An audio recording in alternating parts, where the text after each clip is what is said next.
Buenos días, bienvenidas y bienvenidos a esta primera mesa del ciclo 2024 de estos conversatorios sobre raza, racismo y antropología biológica.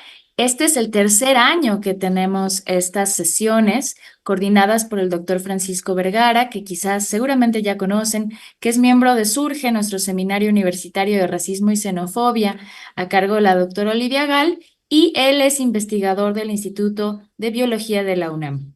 Entonces, bueno, esta es la primera mesa del ciclo de este año y estamos muy contentos, bueno, yo muy contenta, contentos de recibir a Betty Smocovitis en esta sesión que vamos a tener en inglés, ¿no? Para que ellos puedan conversar cómodamente en la lengua de ella.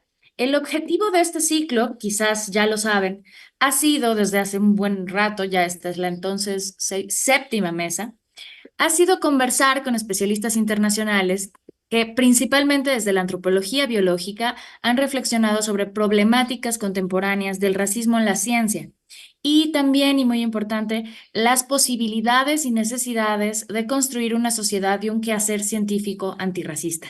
Entonces, pues muchas gracias al doctor Francisco, le decimos Paco, porque ya lo sentimos muy familiar aquí, por invitarnos a todas, a todos a esta nueva sesión, a esta nueva conversación.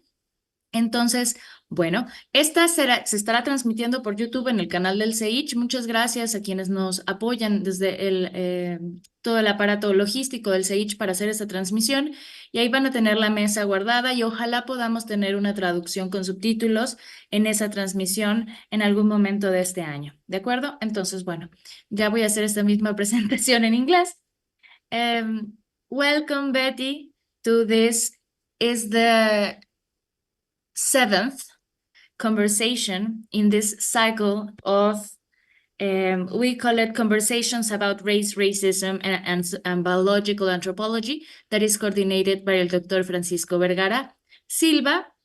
The goal of this cycle has been to present dialogues between el Dr. Francisco and very diverse international specialists who, from basically biological anthropology, they talk about contemporary problems of racism in science, and specifically about the possibilities and needs of constructing an anti-racist society and an anti-racist scientific work. Today, we're going to talk with you about mestizos, hybrids, gene pools, and races in evolutionary biology.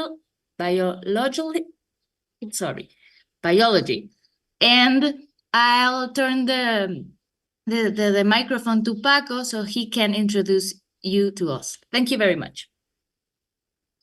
Many thanks, Jimena. It's really a pleasure to be here today with Betty Smocovitis, who is one of the foremost and most important historians of biology in the world, currently the president of the International Society for the History, Philosophy, and Social Studies of Biology. And as we will see today, her work is especially important to establish a connection between precisely the way in which race and notions about classification that sometimes, many times come from the work of anthropology and its disciplines, have entered and have interacted with work in botany and in the biological sciences dedicated to plants. So that's one very specific and interesting connection that we can see in the work of Betty along many years. As usual, we do a small and brief presentation of the profile of our invited speakers. So I'm going to do that now, drawing from materials that are available online from the University of Florida, where Betty is a professor currently. Professor Vassiliki Betty Smocovitis is professor of history of science in the departments of biology and history at the University of Florida.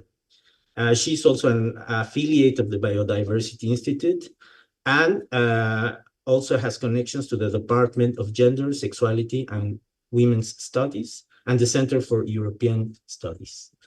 Her research interests are the history, philosophy, and sociology of the 20th century biological sciences, especially evolutionary genetics, evolutionary biology, systematics, and ecology. Also, as we were mentioning before, the history of the botanical sciences in the United States of America, the history of biological anthropology, race, class, and gender, ethnicity, immigration, and science, also in contexts that are related to her own personal story, as she will be telling us today about. And she is also interested in the history of scientific societies and periodicals, and also about science in the United States of America in general, also in Great Britain and also in Japan.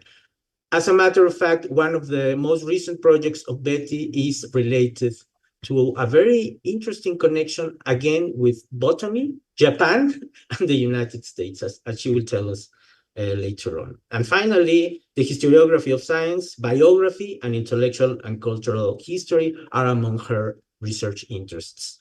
As I was saying, she's president-elect of Ishkabibble, as we call it friendly. She's a Triple AS Fellow and the co-editor-in-chief of the Journal of the History of Biology. There are many other accomplishments that you can look at that I could mention, but it's more important, I think, and more interesting to start listening to Betty's presentation. So, Betty, the floor is yours. Many thanks for being here with us. Thank you. I mean, it's over generous. I mean, my whole point today in my presentation is that, in fact, I think I'm average.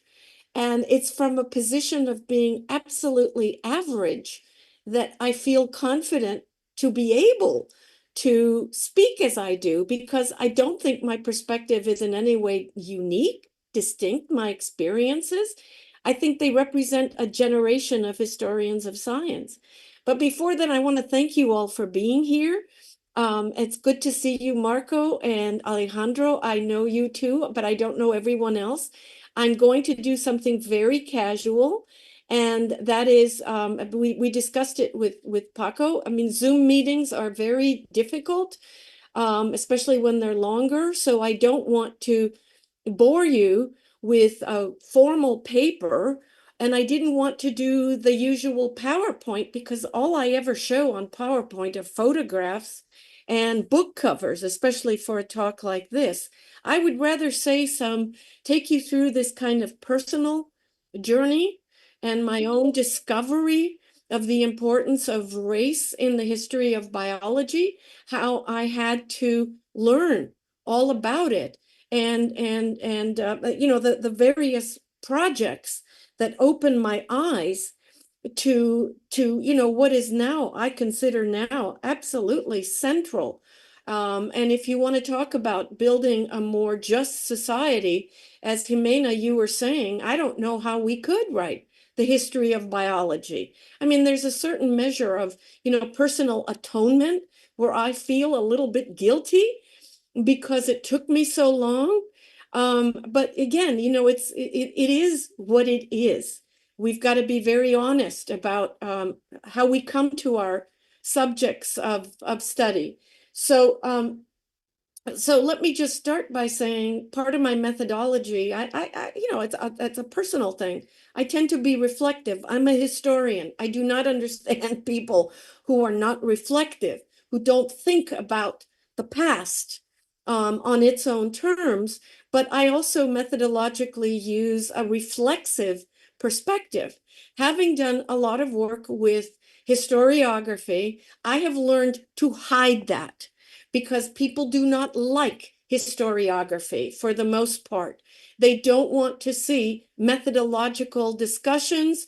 They are impatient with, let's say, social theory or historical theory. So what I've learned to do is to conceal the scaffolding, if that makes any sense. There's a scaffolding that we all use. I'm very aware of how I get to where I am based on history and social theory. But now what I do is I just remove it because people don't like it. And I can actually do the job I want to do, which is to tell a story, a narrative, offer an analysis and a perspective that is not distracting to people. It looks very plain and simple, but it actually hides all the work that I do in terms of the analysis and the way that I think about the writing of history. So, we can talk about these methodological issues, but I'm reflexive because I believe that we have a critical position. I challenge the belief in, absolute objectivity and neutrality. I gave that up in, 1990 after I read Donna Haraway. I could never think the same way about the writing of history, and also because I was in a very lively history department that was accepting all kinds of feminist theory, race theory. We were doing critical race studies in that history department in the late 1980s. So in a way, there's nothing new to a lot of the work that is being done now. But I'm kind of jumping a little bit ahead. But let me take you back to the 1980s and what it was like to be a historian of science in the 1980s. And I honestly never thought that I would be entering the subject of race in biology. Nothing could be farther from my mind. If you said to me, you're going to be doing these projects and these things, I would have said, no way. I was interested in plants. I was interested in evolution. I was interested in the people, but I never thought about the social conditions. And some of that's what it was like to live in the 1980s, to be an average, again, historian of science in the 1980s. So it was not part of my training as a historian of science. The topic of race in the history of biology was not central, not even remotely so, when I was a doctoral student. And I say this despite the fact that one of the first papers, the first two papers that quite literally blew the whistle, were written by my thesis advisor, Will Provine.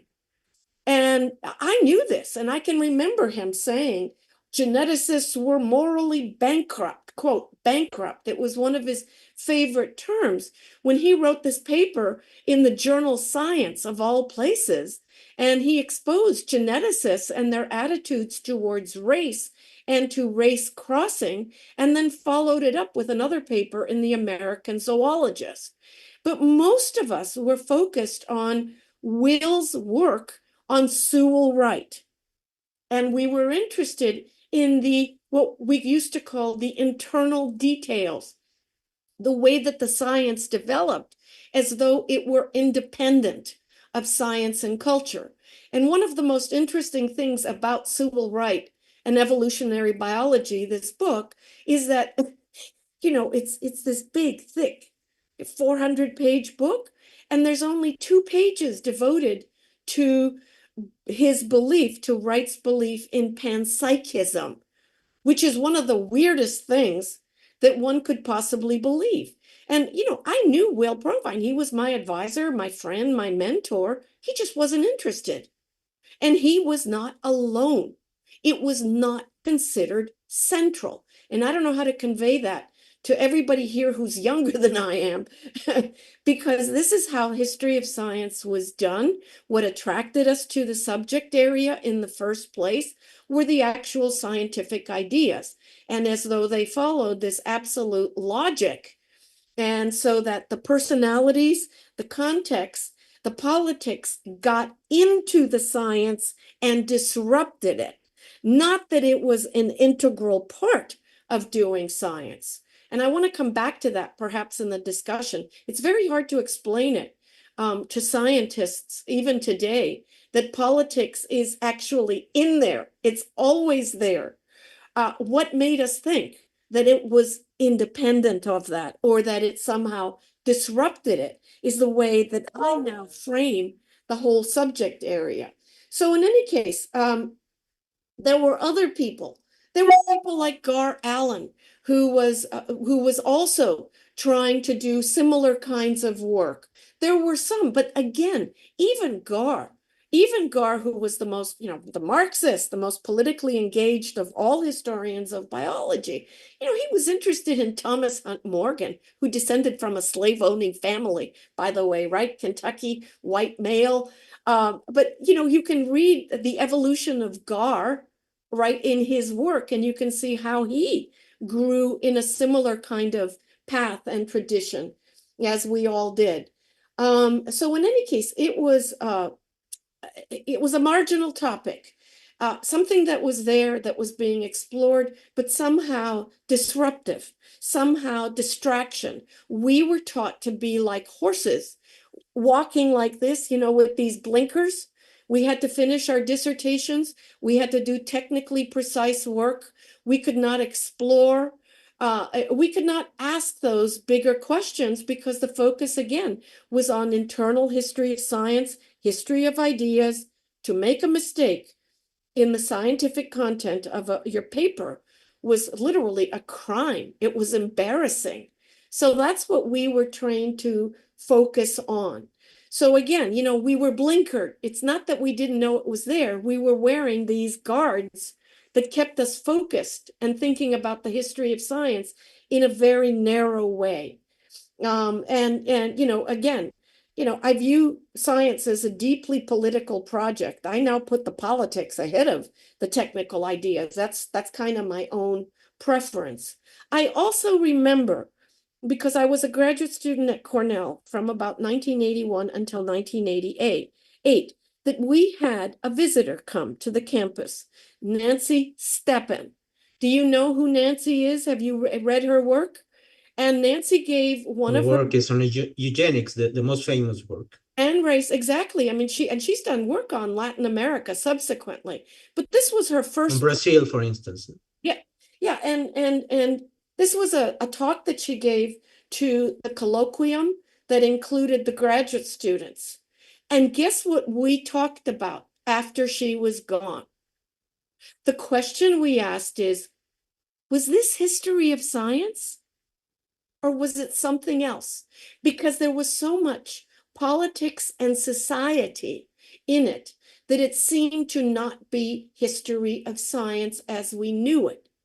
But I can honestly tell you that she fascinated me, that I never forgot that visit, that it planted these seeds in my own thinking. But again, I'm bringing it up to show you how the field expanded. Nancy Steppen was never considered a historian of biology. She doesn't come to our meetings. We just, she was never considered a central player, let's say.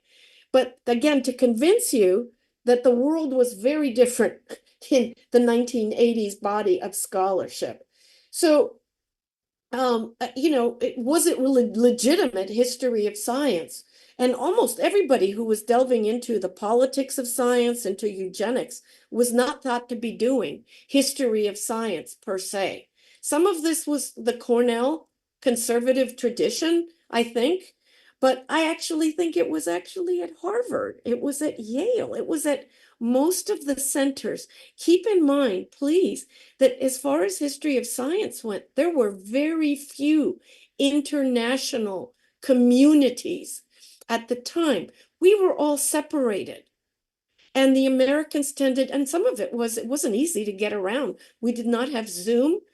Publications were just, ISIS was almost 100% US. You can just go back to the journals and you can see the context in which it's being published. So this is what it was like, again, to do work in the 1980s. But the late 1980s were also, in my opinion, the single most exciting period in the history of science that I have seen. And we have discussions on social media about this all the time, because people who experience that transition from the blinkers to quite literally, taking them lifted off, and to this extraordinary turn that took us into something called context, whichever way you want to define it. And I can give you 3 books that are, if you have not read them, then you absolutely must replay the history of science. Leviathan and the Air Pump by Stephen Shapin and Simon Schaffer. I mean, the footnote, I can't remember now if it's footnote 13, in which you actually see that the technology of the pump was being worked in a way to make it consistent with the political order, the politics, the technology, the literary material, technology, the way all of these things work together. Blew my socks off. And it quite literally became the big book that divided the field. Because if you did not transition into Shapin and Schaffer's world, you were not, you were just not going to understand what comes afterwards. It was that revolutionary. So revolutionary that I can tell you one of the advisors at Cornell designed a special historiography course to keep us away from Shapin and Schaffer. He didn't want us reading Bruno Latour. He didn't want us talking to anybody in the history department. And this was L. Pierce Williams, and he was a conservative. He was like card-carrying conservative. So in any case, Leviathan and the Air Pump, and this was followed for me, just a beautiful work by Martin Rudwick, The Great Devonian Controversy.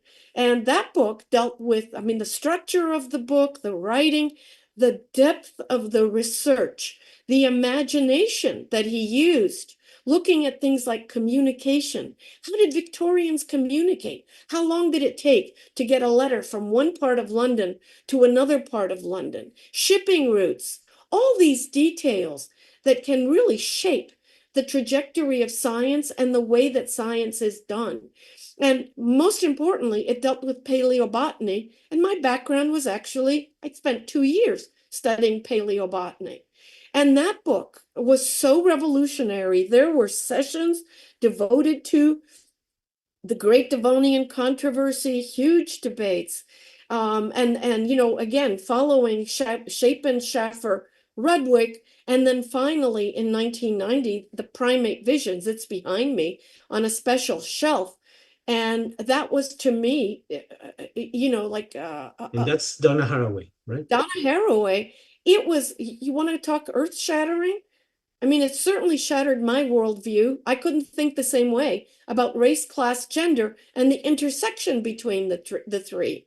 Once you studied that book, you could not go back. And combined as a whole, these three books turned most of us who were, again, I'm transitional, not the older people. I don't think it affected them at all. But anybody who was in that intermediate stage, it turned us towards contextualism, to see science embodied, no longer transcendent history of ideas. Ideas did not emerge in the mind of a great Zeus, a great thinker, and then behave like billiard balls, you know, like bouncing.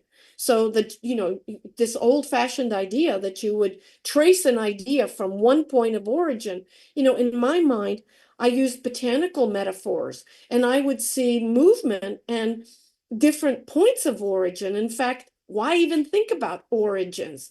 When you're looking at botanical evolution, you're thinking in terms of networks without clearly defined origins, which is much more consistent, you know, with some of the work that Bruno Latour eventually did and other sociologists did. But I was coming at it from, again, botanical evolution and the metaphors that I had as a result of studying botanical evolution. And then we had a book appear by Elazar Zarkan. He goes Barkan, Zori Barkan, Retreat from Scientific Racism in 1992. And that was a very important book. I get fairly distressed when I see some of the more recent criticisms that I have seen, what he did not do, and people forget what he did do in 1992. You know, we have to be historians here and realize that the books and our scholarship is part of, you know, an evolution, a kind of a trajectory, that there's a before and an after. So when we're critical, we've got to historicize all these ideas. Barkan's book, I mean, it's UNESCO, it's Julian Huxley, it's people that we work on in evolutionary biology, but from a very different vantage point. So by 1990, from outside the community, no? and yes, Definitely. yes, but Zori, you know, let me tell you, Zori was one of the first readers of Unifying Biology. Yeah. He called me. He was in California, and this is your first major book. Yes, sir. It was my paper. And he called me on the phone. And do you know what he said to me? Get ready for marginalization. And I didn't have a clue what that meant or why he was saying it. I had no idea that when I wrote that paper, that I was quite literally disrupting everything, everything, except for my thesis advisor, who said to me, I'm so proud of you. You've cracked it. He says, you've kind of begun the unraveling of this knot called the evolutionary synthesis, to tease it apart and to embed it in philosophical currents, in social currents, political currents. That's what we mean by context. And I did it by rewriting a narrative. But in any case, Zori was doing important work. He had his audience, Paco. I mean, that book was very widely read and successful and discussed, but not so much in the history of biology. And in fact, here I would, if you're a graduate student, you really ought to sit down and read the Journal of the History of Biology. You don't have to read all the articles, but you can see the evolution of the history of biology, because that's the oldest journal that we have. And you can see how the subject area really evolves over time. And in the 1990s, you know, you just didn't have race, class, gender. You didn't have it. It begins to appear in the late 1990s. So in any case, how did I get brought into this in my own research? It came out of part 3 of the evolutionary synthesis project. Part 1 was unifying biology. Part 2 was asking questions about organizing evolution in the society. And that's where my interest in societies, journals, publications, what are they doing? I mean, what they're doing, they're part of a discipline. It's discipline building, to use the sociological literature, as they're redefining their identities as something called evolutionary biologists. I did a standard etymological search of the term evolutionary biology, and it really gains currency after 1945. It's literally quite after all of these books begin to appear. The society is created, the journal is created, the war is over, they're all celebrating. We're all going to come together. We're going to call ourselves evolutionary biologists. That's what happens.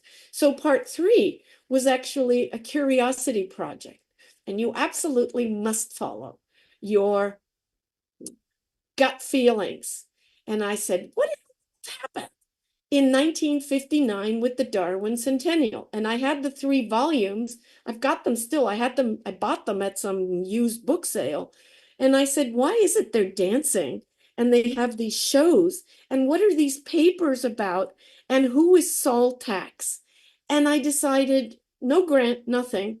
I wanted to travel to the archives of the University of Chicago to examine the 1959 Darwin Centennial Project. And there you have it. Thank you. And that is how I entered the parallel universe. I call it it's like a wormhole opened up into anthropology. That's what took me there. Because when I began to look at the archives, I began to see that, the anthropology was a huge part of this. And I asked the question, where was anthropology during the synthesis? Because if you look at the journal Evolution, if you look at who goes to these meetings, in the Princeton meetings of 1956, contributes to these edited volumes, there's no anthropologist. There's nothing. Biological anthropology was not part of the synthesis. Why is that? What happened? And it was that project, I published it, and the next thing I knew, I had a letter. We had no email. I had a letter from George Stocking, there it is, who said to me, let me introduce myself to you. You've just done a whole bunch of work I was hoping that I could do someday. Thank you. And I didn't know George Stocking because I was not thinking of myself as a historian of anthropology. And it was that project that quite literally brought me into the world of anthropology, which I love. I mean, I wish I could just do history of anthropology the entire time. I have no idea why I'm so attracted to these people, but it just the personalities, the travel, perhaps, the personal struggles they all had. If you've studied any of the biographical details of people like Margaret Mead and Alfred Kroeber and the whole generation of Boas students, of Franz Boas students. Yeah, of Boas and the Boasians, and how they blocked discussions of evolution deliberately because of the racism. And I've seen correspondence where Ernst Mayr is trying to get anthropologists to publish an evolution, and these names are horrific because these are all these physical anthropologists with German names, and they're all racists, all of them. And I had no idea. I mean, again, let me return to my notes. I had no idea of this whole, I'm going to call it kind of base foundation for the synthesis and the backdrop to the synthesis until I was brought in through the archival documents, which made me ask questions about what the heck is Saltax doing? Who is he? Who is this organizing committee? And what they wanted to do was to actually integrate cultural anthropology with biological anthropology. They wanted to bring these areas together and to get evolutionary biologists of all persuasions, including people who worked on cosmic evolution, chemical evolution, cognitive evolution, together in one room. And I can tell you, I can give you details about how they did not get along, but on the surface, it looked like this consensus had emerged, that they were all on the same page as far as this unified science of biology. Evolution is at the center of it, right? And they're all coming together and celebrating the unity of science in Chicago and at other places. Now, if you stand far back, you see the unified movement. If you get up close and you look at the details, you see all the points of disagreement and friction. So this is one of the interesting aspects of the 1959 Darwin Centennial. But when I began to probe this base and this foundation, I began to see people like Dubzhansky, who I knew really well. I thought I knew really well, excuse me, let me qualify. And I realized he had another life, working with anthropologists like Ashley Montague and like Sherwood Washburn. And in the 1940s, it is Dubzhansky who is instrumental in eliminating or limiting, that's a better word, the use of race as a valid concept in biology. And thank you. And then began, we're doing show and tell here, and then began to work with Ashley Montague and Washburn to substitute the use of the term gene pool, which he had inherited from his mentor, Sergei Chetverikov in Russia, so that gene pool and population migration patterns came to represent the diversity of humans and Drosophila. Remember, he was working on Drosophila. I knew that. He was also working on plants. I have a paper on Dubzhansky and Stebbins. He was actually the first person to work in tropical botany on strangler figs. I don't know if you know that about Dubzhansky. The question I still ask myself is, why didn't I know this?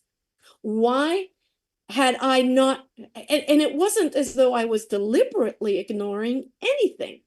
It is that in all the literature I read, in all the background I read, in all the correspondence that I studied, that aspect, the fact that Dubzhansky worked on humans and was really, really motivated to, to a kind of a 1940s vision of liberalism to eliminate race. He doesn't. We know this. I've read Roving Naturalist. I've read the things he says about Brazilians, and he said terrible things. I know this. So I'm not, again, he's a kind of ambiguous figure historically, but I'm giving you this kind of picture of, why is it that we ignored this part of Dubzhansky's life? Why is it that we ignored Julian Huxley? People never took Huxley very seriously. And it isn't until fairly recently that Julian Huxley, the grandson of Thomas Henry, why was he ignored? And I can remember when I wrote Unifying Biology, spending time in the Rice archives, and then talking to Ernst Mayr and Provine about Huxley. And I said, why are you two not doing more with Julian Huxley? He wasn't important. He wasn't a good scientist. He was scattered. He was superficial. He wrote semi-popular books. And those semi-popular books swayed an entire community. He was a communicator. He did different kinds of things, but he also became the Director General of UNESCO and wrote the UNESCO Statement on Race. There's a whole history, and many people have worked on that from different vantage points. But to come back to this question I have, where were the anthropologists in evolutionary biology? Why didn't I know much of anything about them? And as I delved into the topic, I began to realize that there exists what I call parallel universes.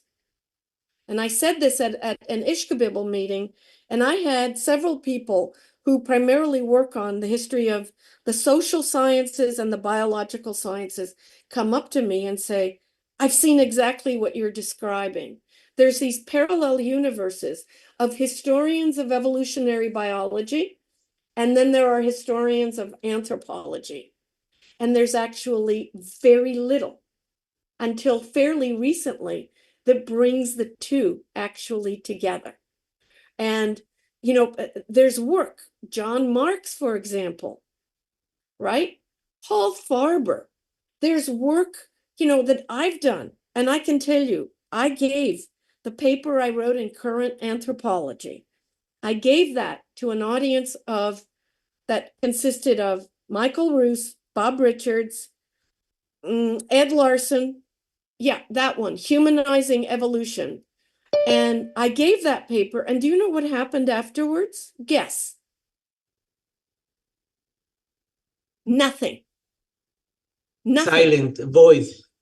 Total, and I just went, I just showed you this part of the history of evolution, the synthesis that nobody's written about, and it's what you guys are interested in. Why is there nothing? And I can't explain it beyond describing it to you. But there appear to be these very strange and weird parallel universes. And I like to think of myself as entering the wormhole, if you've studied cosmology, where you're going from one space where there's a set of rules to another space, and you wonder, why are these people not necessarily talking to each other?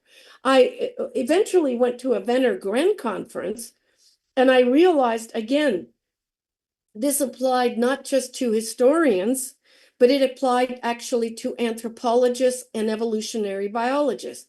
And I do believe the fact that anthropology is, in the United States and in Canada, an independent department that is very often part of the social sciences, whereas evolutionary biology is part of biology, and it's in a different part of a college. It's classed as a STEM field. Anthropology has this ambiguous location. It's old, it's about people, and it's very confused. Differences between Americans, the Germans, the French, the English. It's been around for a very long time.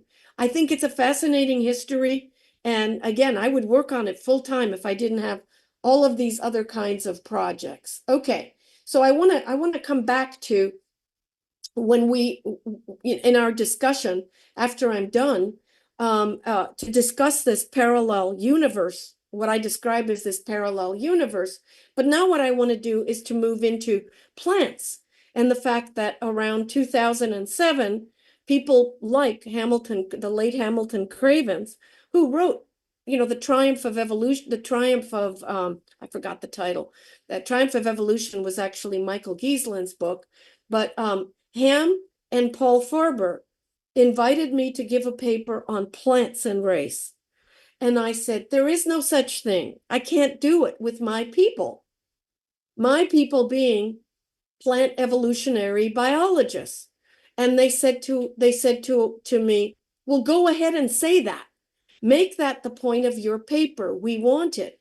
And that's how mongrels and hybrids came to be, at the request of Cravens and this actually, it's a very interesting collection that's been neglected. I think Race and Science, yeah.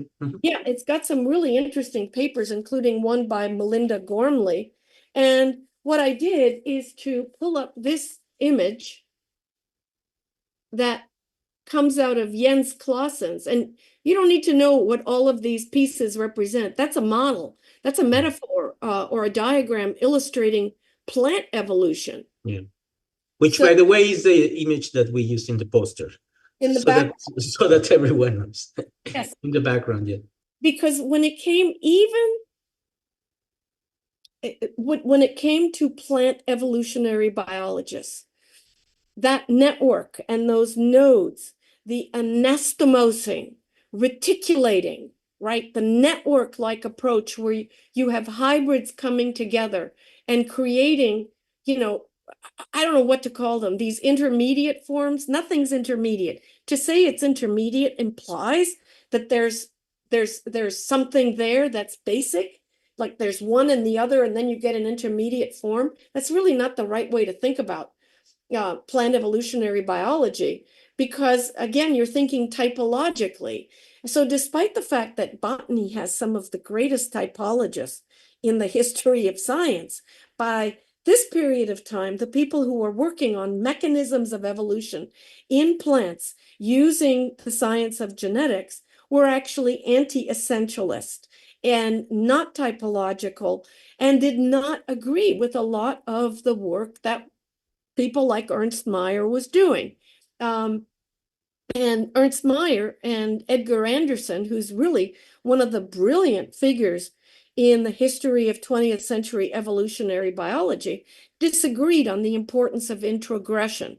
They both gave the Jessup lecture of 1941, and Ernst Mayr turned around his lectures as Systematics and the Origin of Species. The subtitle is The Viewpoint of Zoologists. The viewpoint of the botanist, which was Anderson, never appeared. He was depressed. He was bipolar in all probability. He wasn't interested in writing big projects. And Anderson, coming back to plants, was actually more interested in corn, in maize. That was one of his passions. He was, to quote Kim Kleinman, he was doing his own thing. He was very independent. So we have real differences within that synthesis between the botanists and the bird people and the paleontologists. It's not like there's some grand consensus. They agree to agree. And beyond that, there's widespread disagreement between them about details in evolution. That's part of how you need to really think about this evolutionary synthesis. So in any case, speciation was very complex in the plant world. And I argued in that paper that at least this small group, and it wasn't that small, it was Carl Epling, it was Jens Clausen, from whose book, 1951 book, Stages of Plant Evolution, that image was taken from. It was Stebbins, it was a clump of plant evolutionary biologists in the 1940s and the 1950s. Now, we can talk about maize and corn, which have a very different history, in part because maize is so closely associated with humans. And with our country, I have to say. Yeah. Yeah, I know you've got a special interest, so we can. Do I have this? Oh, let me show you. I have this photograph actually in my office, and this is Edgar Anderson. That's Anderson, yes. He's holding a cob here, and this is his study of corn. So this book came out in 2009. At the same time, something very strange happened, and this is to bring us back again to the study of race and what happened to many of us, I think. And again, I think I'm average. I've been working on the Stebbins project since my dissertation. It's very slowly, glacially slowly, kind of unfolding. I was reading his papers, and one day, for some peculiar reason, I looked at a paper that I had dismissed on guaiuli, the plant guaiuli, Parthenium argentatum gray. And I noticed that it was co-authored by a man named Masuo Kodani. And I thought, who is Masuo Kodani? Was this one of his graduate students? He was a terrible mentor, and he didn't have that many graduate students. They all came mostly in developmental biology. So it was a little bit of an anomaly that he was co-authoring with somebody that I just didn't recognize. But here's the part that made my eyes pop out, quite literally pop. I looked at the addresses. Kodani was at a place called Manzanar War Relocation Center. Do you know what that is? Okay, it's okay if you don't know. Manzanar War Relocation Center was a concentration camp. For Japanese soldiers, no? No, for Japanese American people. Oh, Japanese Americans, yes. They were citizens. They were citizens of the United States, and they were imprisoned during the war because, you know what? All Japanese are the same. You can't tell them apart, right?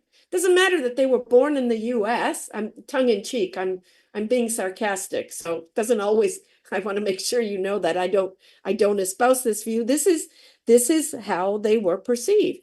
And Franklin Delano Roosevelt, who my colleagues and Americans hold up as the liberal bastion, signed an executive order. Didn't consult anybody. An executive order was signed to take all Japanese and Japanese Americans and imprison them. And one of the things that was said is, this is for your own good. You'll be safe. And Kodani. This is in the context of the war and the post-war period, right? It happened right after the bombing of Pearl Harbor. So we are looking at 100,000 Americans. Most of them were Americans. Some were actually Japanese. And you know, Paco, they were sent to a very high security, maximum security prison with 2 sets of barbed wire, machine guns. And that was a place called Tule Lake. Manzanar was mostly for Japanese Americans. It is heartbreaking to go into the archives and to see them wearing American clothes, saddle shoes. They had sock hops, which is what young people did in the 1940s. These were as American as anybody else.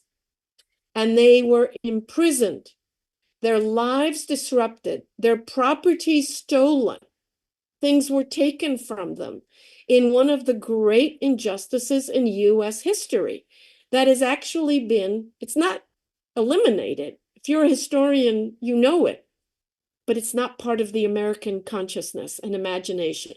In fact, when Ken Burns did the special on the Roosevelts, called The Roosevelts, you should see what he did. He just completely glossed over what FDR had done to incarcerate. And he shifted to his wife, who was doing all these good deeds. And I said, what? What? You didn't mention what Roosevelt did during the Second World War? Well, amongst the people incarcerated were many scientists, graduate students, especially botanists, because the Japanese excelled in horticulture. They brought methods from Japan to California. They did some of the most important horticultural and agricultural work, both plant breeding, plant cultivation. And, you know, I knew none of this. I just asked the question, who is Kodani? And I had no money, and yet I just took my money and I jumped on airplanes. I went knocking on doors. I did extraordinary things. I met with people. I found his daughter, and I got some of the story from his daughter by knocking on her door late at night, and nobody answered, and I slid the publication that I wrote about him. So, you know, that is under contract. The story of Kodani is under contract. Race is the central part of that project in American society. Fast forward from 1988, when I got my degree, to 2009, when I said, who is Masuo Kodani? I was I became a historian of race and genetics. He was mostly a geneticist, a student of Goldschmidt, of all people, right? Who was similarly incarcerated in the First World War. It's an extraordinary story. And in the contract I have the film rights, because by the time you're done with the story, you just can't believe what happened to this man. And he was working on Parthenium argentatum, guaiuli, in the prison camp. They took a prison camp. They took a hospital room, the laundry room, and they converted it into a scientific laboratory to breed guaiuli, because it was a source of superb rubber. And during the war, rubber was needed for tires on airplanes, tanks, and the supply of rubber was cut off because of the war. So Americans were trying to generate their own supply of rubber. So just picture people working who were imprisoned by the US government, working for the US government to be able to help them. The ironies of all this, unpaid labor, right? Volunteers, and they did get a superior source of rubber. So again, this is one of the projects that I'm working on. And I do think if we open our eyes and we look to our sources, we will see all kinds of interesting things that we were taught not to see. Again, your advisors, your teachers, we live in society that tells us, watch this, but don't watch this. Again, the blinders that we're wearing. Okay, so let me just move a little bit forward. And, by the time 2009, 2010, and when I gave my first paper on Kodani and the Japanese-American experience in genetics, people were prepared for it. And people like the gender theorists, Sally Kolstad and Margaret Rossiter and Penina Abraham came up to me after that talk, and they said, it's just like gender. And Kodani's favorite, closest friend was actually a German Jewish woman from Berkeley. And the two of them were similarly ostracized, marginalized for very, very different reasons. Just to tell you how ironic the story gets, Kodani, after he's imprisoned, he is then recruited by the Atomic Bomb Casualty Commission to go out to Japan and to set up the genetics division of the Atomic Bomb Casualty Commission. And that aspect of his life is what takes me to Japan to work, on the radiation studies and the cytogenetic studies that he actually performed. He has a terrible ending, by the way. He basically resigns. He switches jobs something like 6 or 7 times. He never manages to reestablish his career, and it's a very, very sad and tragic story. And he eventually resigns. He goes off to California, and he dies while brushing his teeth one day.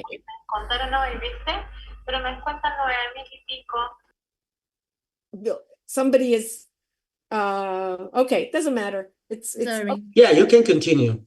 okay, so Thank you, Betty. I'm gonna start wrapping it up because I've said enough.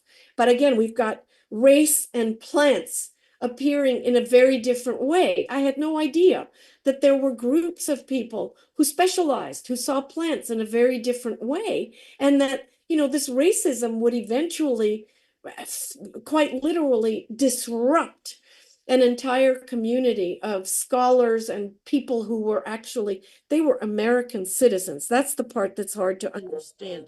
No threat at all to the security of the United States. And Now, is the Inclusive Botany project connected also to this particular no, research project on Manzanar and Guayule? it's in there, but it's part of my background, but I didn't.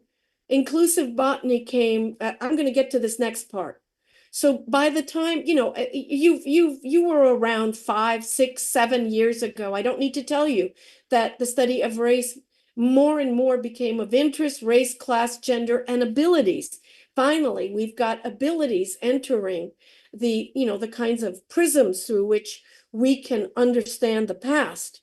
And it was the murder of George Floyd that I think quite literally galvanized communities that had never thought about race, including a lot of my botanist colleagues who began to, and some of it drove me crazy because they were unaware that historians had been working on colonialism and decolonizing botany for a long time, and that the literature had accumulated. But these were mostly young people who wanted to create an instruction manual, a way of teaching botany to students so that they would not so they would come to appreciate the fact that the study of plants draws on all cultures. I mean, literally, that's the big point, and that we've systematically erased them. And what can we do to make people comfortable with the study of plants, to be more inclusive? That's why it's, you know, building an inclusive botany towards the radical dream, building an inclusive botany. So that was a very interesting project. And there's a related project on the dissertation. I don't know if you know this, Paco, that was published in the American Journal of Botany. And some of the same people associated with the Soltis lab came together to suggest that we needed reform in STEM dissertations, that we needed to include more art and science, that we needed to think more creatively, that we needed to reach out to build the community, that dissertations were stale. And, you know, my task in that project was to do a history of botanical dissertations, which wasn't hard because I had done that when I studied Stebbins. And, you know, they haven't changed since like the 19th century. Dissertations look the same. Why is that? You know, it's in terms of the topics and the disregard or separation from the context as you were describing it before. It's so what we did was we asked for, you know, rethinking the PhD dissertation. But all of this work was done after the murder of George Floyd, and especially, I think, challenging is I found myself getting, again, you know, invited, and I thought, why me? I don't work on anatomy, but they wanted somebody who could work with scientists and historians and anthropologists, because we all came together in this enormous task force. And this is medical doctors too, no? And medical doctors, A lot of people who worked on, let's say, the history of anatomy under Nazi Germany, if you know the work of Sabine Hildebrandt, she's at Harvard, and she's written a lot of books about what you know, the Nazi anatomists did. And this committee's work took about a year and a half, and this was an extremely challenging project, getting all those people from very different backgrounds, identities, to come up with a document that was actually peer-reviewed. That is a peer-reviewed, peer-refereed report. So you know, when that appeared, I realized that this is the way, this is what societies, a lot of academic societies were doing, which is atoning for past harms, recognizing the harms because there had been a lot of deliberate denial. And one of the things that happened is I was working on my part of this. Is, you remember, we couldn't travel, we couldn't get to archives, and just using digital archives, I found these relationships between outright racists and anatomists, and they're the same people clustered in New York City. You know, this Madison Grant crowd that Gar Allen had tried to write about. I don't think he ever finished that project. But it was not an easy project. There was a lot of friction between members of the committee, but we were lucky insofar as everybody wanted to produce something that would force the organization to rethink its past. And I think it succeeded very nicely in that. So finally, let me just, you know, it's 2:06.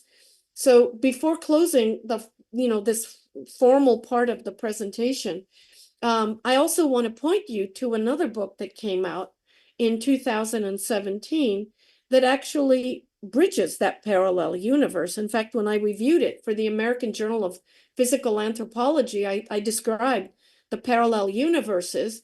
And you know, they don't use that term, but that's what they're actually trying to bridge. And that is the book called Darwinism, Democracy, and Race: American Anthropology and Evolutionary Biology in the 20th Century by John Jackson and David Depew, that goes into race and the synthesis, the kind of the socio-political context of this period of time. They look at Boas carefully, they look at Dubzhansky, Meyer, not always in a very pretty light. We're all creatures of history. So I recommend that, and I do think there's a lot of potential for future work. So I'll stop there. Thank you for your patience. Wow, thank you very much, Betty. This was so interesting, so rich, and every time you said that you were doing average work, the more outstanding it looked to me. All of these connections and this honest and at the same time guided by just sheer intellectual curiosity trajectory, you know, of looking into connections that were not evident or were not revisited before. So I thank you very much personally for this extremely interesting talk, and from which we will be now talking to you about some of the issues that are raised by the many things that you touched upon. So Jimena, and I will switch to Spanish just briefly, Betty. Just briefly. Jimena, me parece que en este momento, dado que tenemos una compañía muy agradable con nosotros en la sesión de Zoom, podríamos preguntarles a nuestras colegas, si quieren hacer alguna pregunta, tal vez sobre algún dato particular, algún detalle sobre los libros, las obras que mencionó Betty. Si no, pues ya tú y yo estamos listos para hacer algunas preguntas en lo que propiamente es la conversación con nuestra invitada del día de hoy. Entonces, dejo un momento la palabra contigo para que nos guíes en este sentido. Claro, Paco. Sí, me parece muy bien. Si alguien quiere intervenir, puede hacerlo levantando la mano o pueden dejarnos su pregunta en español o en inglés en el chat vas, Brian.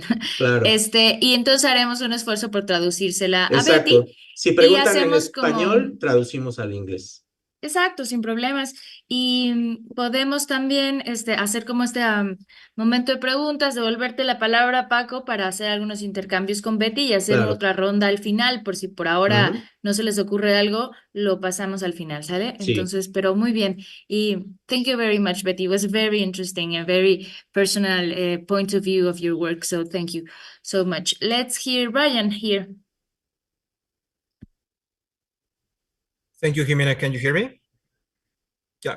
Thank you, Betty Smocovitis. I'm going to say my opinion in Spanish and in English. I will be briefly. Thank you so much for the interesting talk. And I think you are right. Where is the biological anthropology in the part in the evolutionary synthesis? It's something that incredible, right? But my question is, maybe you can answer this question after Paco and Jimena say something. What's your opinion about the future of the synthesis of evolutionary biology, bioanthropology, and history of science? What do you think about that? And I have a lot of questions and opinions, but I just want to say this one. Thank you very much. Look, and I'm going to say it in Spanish, right? Mi pregunta, mi cuestionamiento es que es verdad que tiene toda la razón. ¿Dónde está la bioantropología en la síntesis evolutiva en mediados del siglo pasado? Ahí hay un hueco muy grande. ¿Y cuál es el futuro de la posible imbricación de estas disciplinas, biología evolutiva, bioantropología e incluso historia de la ciencia? Thank you so much. Gracias, Brian. Thank you. Any other question, comment? Betty, would you like to reply to Paco? Brian's comment question? I'm not sure if I understood the initial framing of the question. I think there's a lot of work that's going to be done, that is going to be done in the future, but it's going to be historical. The synthesis is a part of history. I'm involved in this extended evolutionary synthesis critique. They're driving me crazy because they talk about the synthesis, and everything that I do is to try to embed it, to historicize and embed it. And the synthesis, it's a construct. It's like the scientific revolution, right? I've historicized it. I don't necessarily even want to talk about it anymore, because once it's historicized, it's been rendered a creature of history. It is the subject area for historians, but scientists tend to treat it like it's something that is, continues, and it excludes people, and it does all this. I think historians have a lot of work to do, is the answer to your question. I think the history of anthropology and race, biological anthropology, the intersections between the synthesis, which is what I think you wanted to know. I think there's going to be a lot of work that will be done in that area that's going to be very productive. We just don't know that much. We do not. Just when you think that you've understood something, you go into an archive and you open a box and it just changes everything around, or you read a paper, or some young person or some old person. I don't want to think and be an ageist, but usually it's somebody who's new to the field. Now I sound like Thomas Kuhn, right? Remember in the structure? Yes. Picking up the stick from the other end or something. Anyways, that I do think there's a lot of important work that remains to be done. And if you're interested in doing it, I would suggest that you go to the book by Jackson and Depew and begin with that, and then go to archives and publications. Yep. And I think you'll find, one of the things that I did for, and again, this is another paper that's brewing. I hope I can finish it someday. For the Ishkabibble meetings in Cold Spring Harbor, I gave a paper called That's Bones. 2021, if I Yeah, remember correctly. what was the title of the paper? Bones and Genes or something, in which I went into the collections that looked at the 1950, the 1950s, these volumes that the Cold Spring Harbor published every year, where they are wonderful documents, because you not only have the publications, in the end you have the photographs. And I love to work from photographs of people, because you can see who's talking to whom, who's there, who's not mentioned, and so on. And if you look at those closely, you will see how much anthropology was actually done at Cold Spring Harbor, and how much evolutionary biology. Cold Spring Harbor was a place where evolutionary biologists and anthropologists came together, first in 1950, and then again, if you look at the number of workshops that they held, culminating with 1959, which is when Ernst Mayr writes this paper called Where Are We? So, Brian, if I were to work on a project, for example, what can I do? I would go and I would do the Darwin Centennial paper. I would ask the question about the conference. I wouldn't ask it about an idea. I wouldn't ask it about a person. I would say, what's going on in 1950? I mean, that's actually a really important meeting, because that's the beginnings of the bringing anthropology, and they're having fights. And the idea of population thinking, for instance, coined by Mayr. Yeah, it's actually, and the thing, Paco, is what fascinates me. Even at that meeting, when I gave my little 5-minute paper on it, because Nathan Comfort said we don't have time, and I actually had a real paper that I was ready to present. We think of Cold Spring Harbor as the font of molecular biology, biochemistry, And eugenics. Again. and eugenics, Davenport, right? And nobody thinks of it as Ernst Mayr land. That's where he used to spend his summers. Yeah. And nobody thinks of it as the place where biological anthropology is being literally discussed. So there's an example of a project about biological anthropology that's about a meeting, the 1950 meeting. And then you've got a bunch of them. Thank you very much, Brian. Actually, I think, and Betty, for this very interesting reply and a set of hints for actually going forward. Actually, the first thing that I wanted to say is now part of the conversation after Betty's presentation. Could use as a sort of introduction what Brian has mentioned. In a sort of interpretation of his question, Betty, I want to say that Brian is now sitting, if I am right, in the faculty, in the School of Sciences, Facultad de Ciencias, which is where at UNAM, most of the biologists are educated during their undergrad studies, no? So the School of Sciences, the Facultad de Ciencias, also has research, and there are many professors, researchers, or profesores, investigadores. So the social institutional context in which Brian is located, I think, shapes in an important way the question, because for them, as teachers of young students of biology, this realization of the connections in the past between what the anthropologists were doing when they were thinking about the evolution of man, and what the evolutionary biologists were doing, thinking about the evolution of life, is something that needs to be solved in some way in order to actually include in the curriculum for teaching. So here teaching is very important. But another thing that is also important, I think, in the context of everything you said, is this classical and heavily criticized notion of centers and peripheries, right?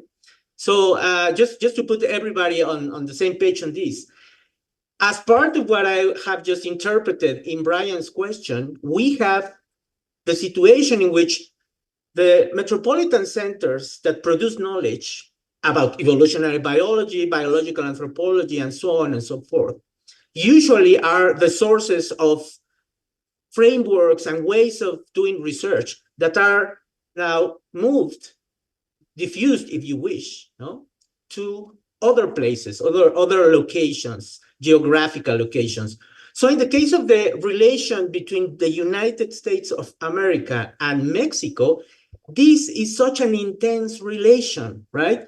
I mean, we could even be talking about that in terms of physics or mathematics, but concentrating in our topic, what we can say, certainly Brian, me, and many of the other people who are at the Zoom meeting now, and probably many people that you will meet when you visit us in a few months in November for the History of Society meetings, what everybody will tell you is that many of the things that are taught at the classroom came from, for instance, Chicago or New York, or no. So this context, I think that it was there. It was some sort of subcontext, to call it some way, no, in many things that you were saying, because anyway, within the United States, obviously, many of us know that there is also this hierarchy of place, right?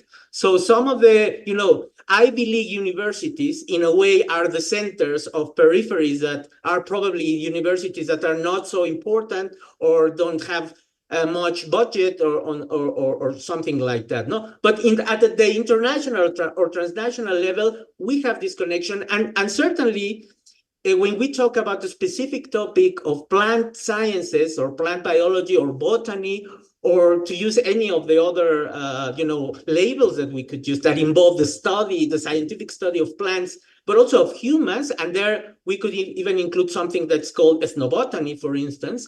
That's when it gets very interesting to us here in Mexico City, at least. So, for instance, I wanted to probe a bit further into the Chicago connection, because something that you didn't mention so much in detail is about Soltasz's adscription, right? So Soltaks, for most of his life, worked in Chicago, and it's very interesting to realize that besides the things that he was doing, as you were describing, as this organizer of the conference in '59 that we were talking about, that's reflected in these 3 volumes that I have here. He, at the same time, or even before that, was the main organizer of the groups of social anthropologists, cultural anthropologists from the US, who were actually educating the first generation of professional Mexican anthropologists. This doesn't mean that there was not previously anthropology done in Mexico. For instance, you had Manuel Gamio, for instance, no? Probably even a generation before. But we're talking about now a moment in time when Instituto Nacional de Antropología e Historia was already founded. Many of the institutions that were in charge of organizing Mexican anthropology in all its subfields, the Boasian subfields actually, were already in place.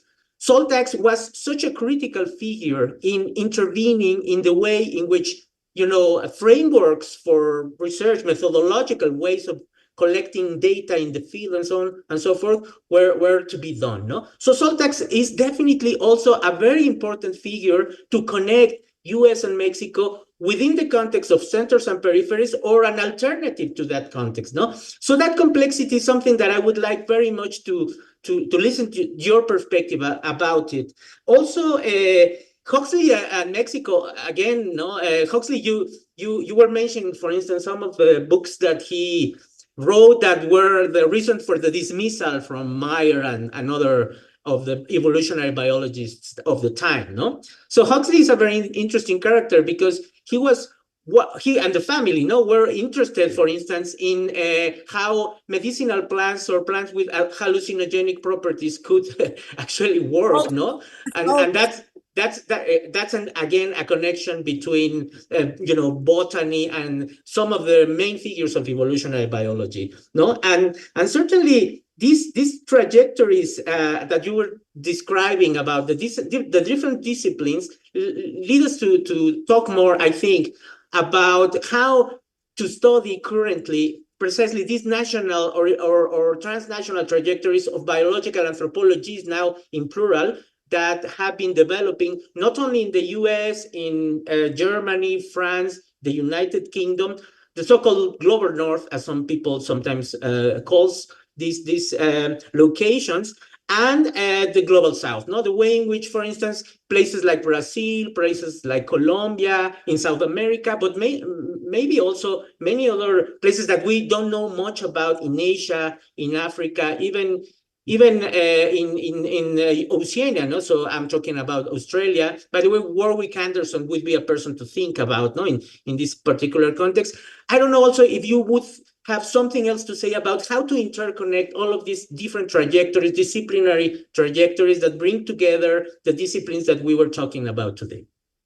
Well, I mean, I think the operant word, I mean, you've said so much, okay? I should have been taking notes. The operant word, I think today, is global and colonial. You know, when you tell me that Saltax set up anthropology, the first thing I thought of was US imperialism. I'm sorry. Of course, it was part of that Pan-Americanism ideology, no? Definitely. Exactly. So that, you know, that's how I see him. Now, I actually did look at his papers, and I think he was the classic American, well-intentioned American liberal. But again, I question, you know, the kind of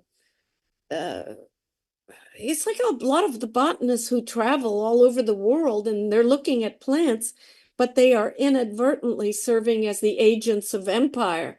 They're not interested in imperialism. They may not be, but they're agents. They're being funded by agencies that want to control, appropriate, exploit the resources of places that have, you know, the plants. Let's just stick to plants. Animals. Yes, because for instance, the Races in Mexico project that was financed by the Rockefeller Foundation definitely would be an example, would serve as an example of precisely that, what you're mentioning now, right? Yeah. So I'm not at all surprised about Saltax. I mean, I don't know the extent. That was not the question. I was not tracing out his influence in Mexican anthropology. Sure, of course. Yeah. I actually was interested in who is this guy? Yeah. That's the question I asked, because I just don't know who they are. And that, you know, you ask it and it's like this box, you open up this giant box and all these of things that start to pop up. Yes. I was aware that he did a lot of important work in Latin America, but that he also wanted to transform American anthropology. That's the part that I'm interested in trying to quite literally, and it's not that he was not an anti, I never detected anti-Boasian. I think he saw connections there that needed to be made, that it was time for them to make them. And I also think there was a little bit of the opportunist. Yeah. The entrepreneur, the showman, because you can see how he's planning this event to locate Chicago as the center of all the Darwin empire, of everything that's happening in 1959. And he wanted the Department of Anthropology to be the centerpiece. Because if you look at the composition of the committee, there's no historians of science. They didn't exist. History of biology didn't exist. There isn't a single historian of biology at the Darwin event. The person who drove there and who attended as a graduate student was John Green, you know, the guy who wrote The Death of Adam. But beyond that, the field just did not exist. That's part of what's interesting. Yeah. Okay, yeah. So he wanted to do a variety of things, but the operant word to me for what brings all of your comments together is that we've got to think in big terms. We've got to look for those connections and to come back to contextualism. And one of the things that happened when I began to think about it, and this was about 1989, reading these books, I studied it. I went to Stanford. I studied with the practice industry. I didn't like the histories of, I thought they were valid, but they just weren't helping me as a historian. One of the things that came out of it is, you know, you don't find the connection. So you don't look right. at the connection. You assume it until it's proven otherwise. Right. It's kind of a twist on Foucault, if it makes any sense, or maybe Gould and Eldridge. Yeah. Don't explain the change, explain the stasis. Because Right. connections are there. Interesting point. Yeah. There. Find why there's a blockage. Where is the barrier? Why are they not talking to each other? Rather than why are they talking to each other? Why are these disciplines not liaising? Right? And so it's a very different way. And you know, when it comes to that, the example I like to give of the way I think about the history of science is Darwin and Wallace, because everybody wants to explain the simultaneity. Oh, how did it come to be? Did they know each other? Or did one of them steal something? And I go, Right. well, that's the wrong question. You know, what makes you think that, you know, one of them is going to come up with a brilliant idea that's then going to be disseminated? Somebody is going to come up with the idea, and there's multiple versions of that. There is no point, one point of origin from which you trace. Exactly. Yeah. And I So think this brings us back to this notion of networking as an important kind of meta concept that Correct. organizes not only descriptions of the ontology of the world, but also a method, no, that's present in many contexts, no? And you know, when I read you know, the sea scallops paper by Latour and that introduced actor network theory, my reaction was, so what? So what? You know, it's like we're already thinking along those lines. That's part of it. That's part of what it is. It's like you're looking at you know, objects, environments, all of it is embedded within a context, and perhaps it's ecological thinking. You know, that's how ecologists tend to think, right? You think in terms of a system. Definitely, yes. Which reminds me that for younger readers, for instance, Donna Haraway's impact comes with actually staying with the trouble, no? In which she evidently is following the same path, no? But now with issues related to Anthropocene and the climate crisis, it's a kind of a new epoch to rephrase some ideas and develop them more, no? I mean, just to mention something related to Haraway that you stated that was such an important influence during this convoluted trajectory that you described. But actually, I wanted to ask also about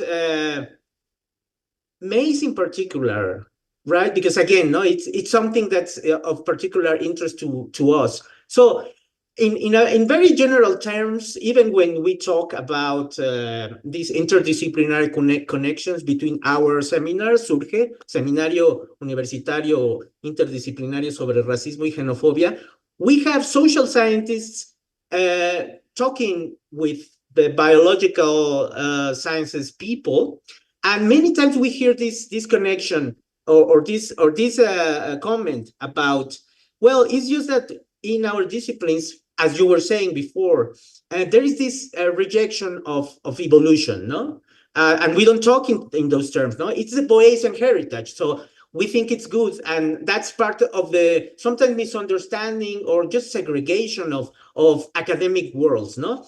And at the same time, people with these opinions would say, and we know that in the case of the human species, we're not entitled to talk about races, no? Because, you know, geneticists or even paleoanthropologists have now rejected that. However, in the botanical world, maybe we can talk about race, but as a valid category. How have you encountered this issue, no, of these beliefs about race in botany and zoology versus anthropology? Could you tell us something about how that goes by in the academic world in the United States? I think there's a very concerted effort to be inclusive in the botanical world, which has historically in the United States, to be a botanist, you were likely from a very upper class background. Unless you were in agriculture, in which case you were within a land grant school. You know what these are, right? The difference between a Harvard, it's not just the money. So it's a segregation, a social there is. disparity establishes this segregation, actually. It does. And, you know, when I did a lot of work some time ago on the Botanical Society of America, I do have another paper on Elizabeth Britton, who was, and it's about the choice of the rose as the national emblem. And, you know, you look at them and they're all, I mean, every single one of them is Northeastern. White is irrelevant because they're all going to be that way, but they're Northeastern elites. They're not, and they considered Florida a rural backwater. I mean, this is in the 1920s. So if you were working in a Florida context, all those people at, you know, not just Harvard, Yale, Yeah. but the New York Botanical Garden, for example, you were like out in the boonies. You know what that means, like totally. Sí, aldeanos o personas que están en una situación social, cultural, incluso a veces de desagregación o de gran desventaja, sí, podríamos decir en español. So, disadvantaged, uncultured, simple-minded, all of those adjectives could go there, I think. I'm trying to kind of interpret the phrase in a more general sense. Yeah, and it's hard to believe, but since I work around Stebbins, and actually one of, you know, Kodani is also, these are all West Coast. I tended to work on the West Coast more than anything, which is where Japanese Americans were located, a different migration history. The West Coast and the University of California were a backwater. Picture Caltech as a marginal institution. Stanford hardly existed. I mean, Stanford was built up in the 60s and 70s and really exploded with the Silicon Valley. And it was a quirky school founded by a guy who had money in the railroad, a private school, so that all these people who went to California took advantage of the natural history of California, but they were considered to be, I wouldn't call them losers, but they were isolated because the centers of power were in the Northeast. And California emerged only after the Second World War. All of those institutions. So it's hard for us, you know, it's, again, to realize, you know, the United States is not a monolith. It's called, I was telling this to my friends. I always tell my friends in Canada. Yeah, there is enormous heterogeneity, no? So that's why I was toying around with using the notion of centers and peripheries also to describe what goes on within the United States. In the United States, it's so hard to explain how different Vermont is from Texas. The people, the values, the laws. You know, it's not really a country. Like, I'm not sure what that means. Nationalism is a whole 19th century construct, right? So I'm not sure it's a country like some of the European ones, because it's called the United States for a reason. It doesn't really have a name. America's got stuck on, but it's United States of America. And we know there's more than one America. And right? we know exactly, there is the Americas at the very least, in plural. Exactly. And I have the hardest time explaining this to my family in Greece. You know, they get it on the television set, and my friends in Canada. Then unless you've lived in the US and you've studied US history, you don't really know how heterogeneous it is and how socially stratified. It's exactly what you're saying, that it is socially stratified, and there are centers and there are margins. And, you know, the Northeastern tends to dominate, right? And that's, you know, that's actually, just as an aside, that's actually why these electoral colleges that now elect our presidents, right? The people in Wyoming have more power than people in New York City, because they were trying to do away with this huge power base in the Northeast and give people in the West and the Midwest and the South some form of control over governance. But can we come back just for a minute? Of course, we can come back to any topic you wish. Alejandro has, can you see it in the chat room? Yes, Alejandro is here Yes. with us. Alejandro Hernandez Daniel. Hola, Alejandro. Hello. Can't answer. I don't know anything more about this, Alejandro, but this little paragraph and this series of questions and connections is exactly what I mean by global. And don't look for the connections. Ask yourself when they're not there. Here is an instance of where we've got an American embryologist, an endocrinologist visiting Mexico, right, in 1937, but he's there's a connection there with Sheldon Siegel and forced sterilizations in India. So do you see how this is a kind of a web? And the story that as you try to sort of pick the thread that you're going to be tracing as you're writing about this project, because you can't just write about everything.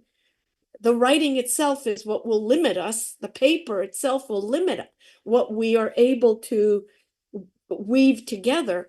But here's an example of where you've got this globality, the transnationalism, because here you've got, the World Population Council, and, he's in India. And you're looking at India, US, Mexico. So there's an example of the future work that can be done that I think is part of, that's exciting. And in part, it reflects the fact that I was going to say people are more connected, but I think people have been connected for quite some time. And when we work in the 19th century, one of the things that people in the 19th century forget is the number of humans. In the 1920s and 30s, you're looking at a very small population that existed. So chances are assume that there's going to be these connections and interesting links that you wouldn't necessarily expect to be there. Alejandro, do you want to make a comment about because now Betty has been talking about something that you wrote in the chat in the Zoom room. Do you have any other comment related to Betty's observations about what you wrote? I think we can go further. Betty, I mean, the complexity of the issues that we have touched upon is so big. And I have now just realized when you were briefly talking about your family in Greece, seeing the pictures on TV about America, right? Yeah. This singular America, that this imaginary construct, no, of Los Estados Unidos, as we call it in Spanish. So coming back to something that I already mentioned, which is these transnational histories of biological anthropology, which, by the way, is related to, the organization of that meeting in which I think Susan Lindy and Ricardo Ventura Santos were involved, no? Which is actually the context, exactly, the context in which your paper in Current Anthropology that we mentioned before appeared. So what about biological or physical anthropology in Greece? Because I know that there are already some studies out there about this particular issue. But as a historian of evolutionary biology, botany, and biological anthropology, mostly in the US, can you tell us something about the Greek case for that? Well, I can tell you just because Angeliki Lefkaditou, she's kind of, she's my friend, but she started out as a mentee, right? And she came here to study with me and spent, I think, 2 months on a US-based Smithsonian anthropologist who collected skulls, in Greece. And you don't think of physical anthropology. You just don't think of Greece. You think of maybe cultural anthropology if you've studied the work of, what's his name, Michael Hertzfeld, Mourning in Thessaly, because there's so many rituals. It's such a... or archaeology, no? But, well, that's for that matter, no? That's the older. Exactly. Yeah. But there's cultural ethnography of modern Greece. Because, I mean, there's still weird things that go on there. Remember, there's mountains and islands, Okay. and people until recently were kind of separated. My mother speaks Albanian Greek. My father is from another group. He's a Wallachian, and they were born about 50 miles apart or something. Right. Got real diversity there. And it was the subject of literally physical anthropologists collecting body measurements and photographs. And, you look at these and you go, I'm used to this. When you're looking at Nazi Germany, I hadn't expected it for Greece, but there's work that is being done. Yes. Angeliki is actually one of the people looking A specialist, yes. Yes. Who is also a member of Ishkabibel, and actually was one of the hosts of the Oslo meeting, right? In 2019, if I remember correctly. I believe that Katia Rejon had a question. So Katia, would you like to go on?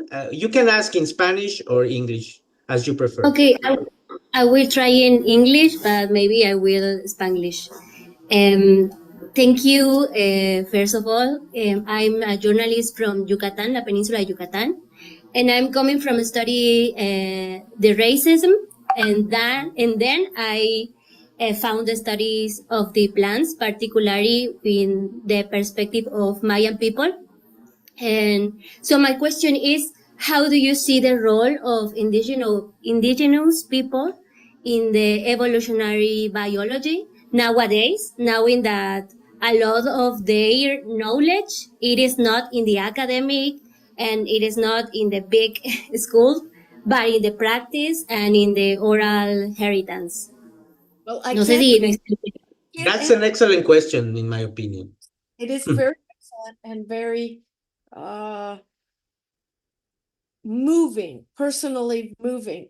I can't tell you about evolutionary biology, but I can tell you about genomics and the evolution of the horse in North America. And there is a paper that was published in Science that used indigenous scientific knowledge combined with genomics, the archaeological record, and it won a prize at the AAAS meetings in February. I'm very involved in AAAS, and I was in the room. I walked into that. So that's just to clarify, Betty, that's the American Association for the Advancement of Science, right? Which publishes Science, the journal, and other things. Horse. I can do it on my second computer, but first I want to describe what happened. So I was I'm on the board of directors, and I was invited to the award ceremony, and I walked into the room, this breakfast, with about maybe 150 people. It wasn't huge, but it wasn't small. And they're giving awards, and I look over to the side, and I see an indigenous headdress. And I said, I can't believe what I'm seeing. What is it? Why is that person in this room? And then when I looked, I saw a second one. And what happened was one of the most extraordinary moments. We actually read that paper in my class at the end of the year, which is my class called Theory and Practice in the Biological Sciences. It's taught out of the biology department for young biology majors. And what happened was there were 25 members of the Lakota Nation, indigenous Americans, who were all part, they themselves were not the objects. Their knowledge, their oral traditions, the way they thought about knowledge, indigenous science, that's what it's called, was actually awarded. And when they got up to receive the award, I mean, people were crying, because the woman who spoke for the 25 members who were involved in this project, she said, "You listened to us. Thank you." you listened. In other words, they want to be part. They have something to say.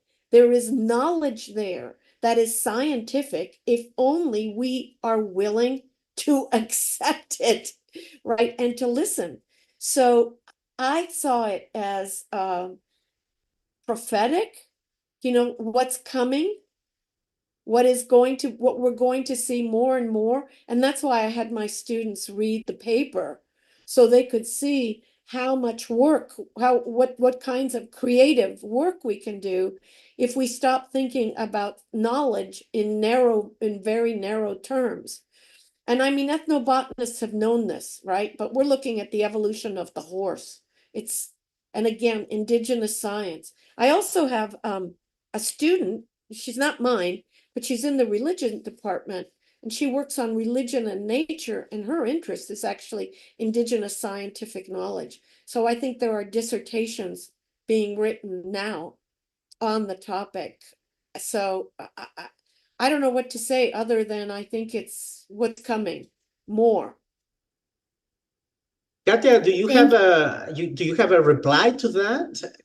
Would you like to say more about the specific cases that you are looking at in Yucatan? And you're a journalist, right?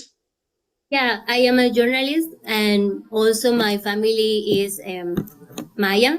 So this is a very, I report medio ambiente aquí en la península de Yucatán. Yeah. Environmental issues, we could say, no? Something like Yes. that, yes.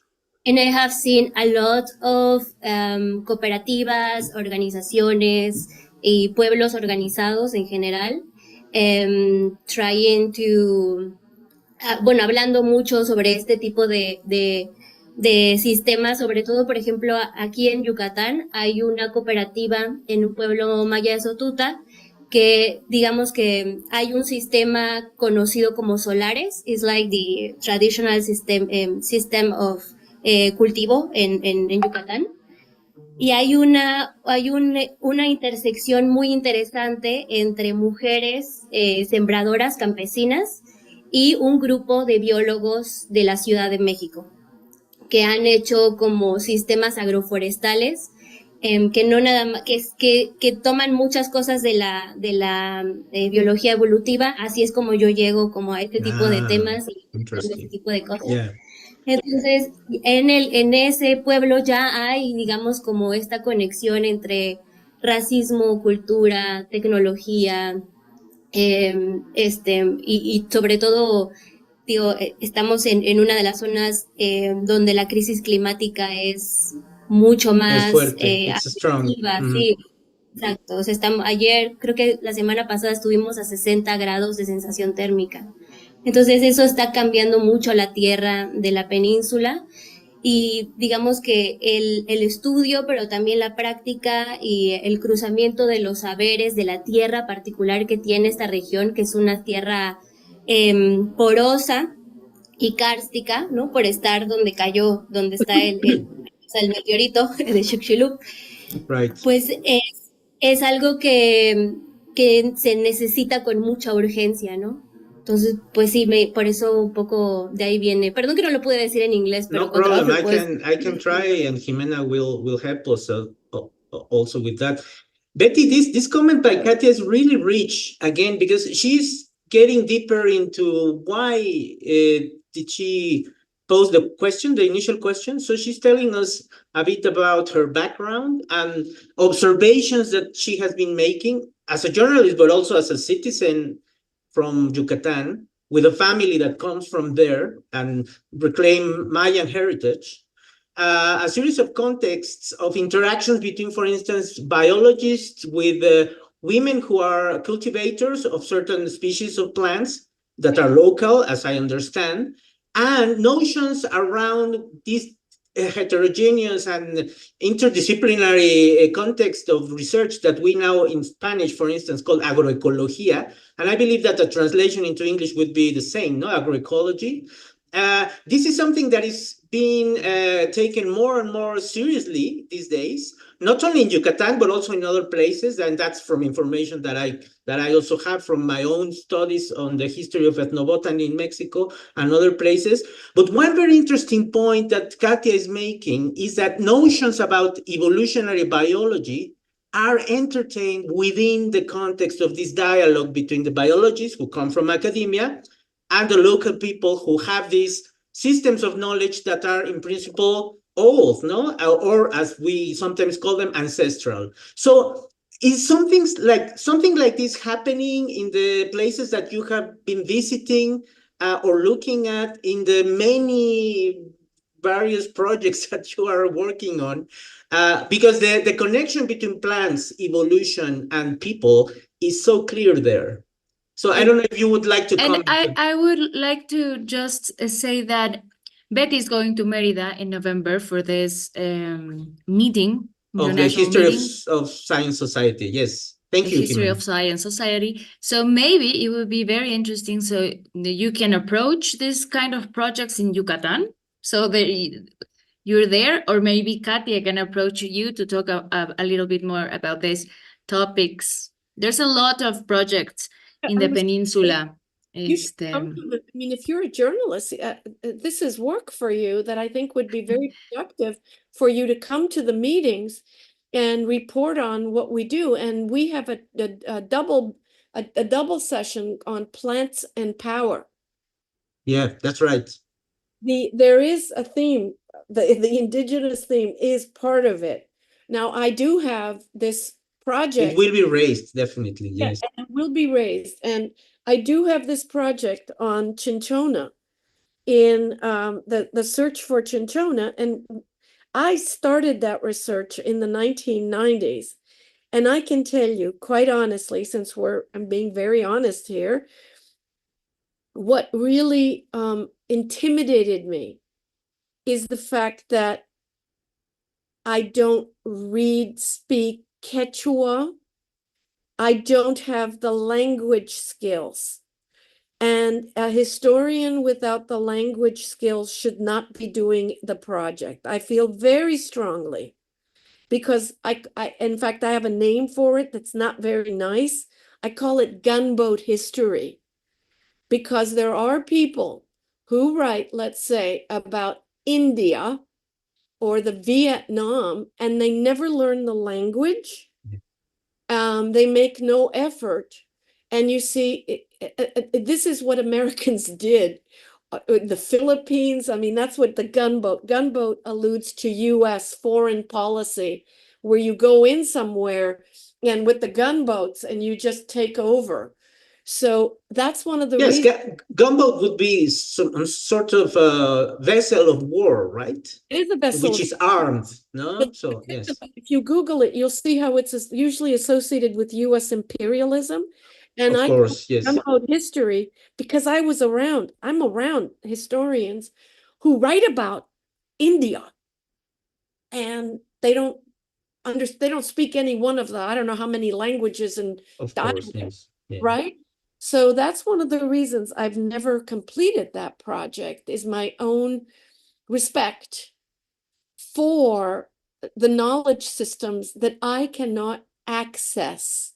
That am I making I can't, it's not fair, it's not moral, it's not just if I do not try to understand as much as I can. If I don't speak the language, I can't do it. I just can't. Yeah, there is a limitation that cannot be superseded unless you collaborate with someone who is there, but even then it's difficult. That's your point, no? I believe, Betty. It's the power relations. It is the power relations because I'm not an American, but I'm still at a US institution. And, I speak with probably what sounds like an American accent because I've been here for so many years. So I feel not right. It just doesn't feel right to me. Even in a collaboration, the power relation would still be very challenging. I would still be, right? The white woman from, the United States. So that's one of the reasons I'm very careful about what the work I do, but I do not run across it is the answer to your question about have I seen this? No, I have not seen this. Right. Yeah, that was my question. Thank you very much, Betty. So I wanted to take this half an hour that we're left to invite again our colleagues here at the Zoom room and elsewhere, which means people who might be connected via YouTube, to ask anything that you would like to talk about with Betty and take this really wonderful opportunity to discuss with her now after this couple of hours in which we have delved into so many interesting topics. Myself, I would probably, while we have more input from our colleagues who are joining us today, I would ask, for instance, Mark Ornelas, if he has a specific comment, because Betty, you should know that Marco works also at the School of Sciences, Facultad de Ciencias at UNAM, and he's very close to Ana Barahona. And especially within the context of an academic seminar, which is similar to ours, but is specialized in history of science, medicine, and technology, I believe, Marco, right? So maybe something that you could tell us about the work of your seminar related also to evolutionary biology and anthropology. That could be also an interesting thing for Betty to know, so that she has a larger perspective of what is being done at UNAM from these academic seminars that are sponsored by la Secretaría de Desarrollo Institucional at UNAM, and that are probably the two main seminars that are involved in critical studies of race, racism, and the many disciplines in science that are or have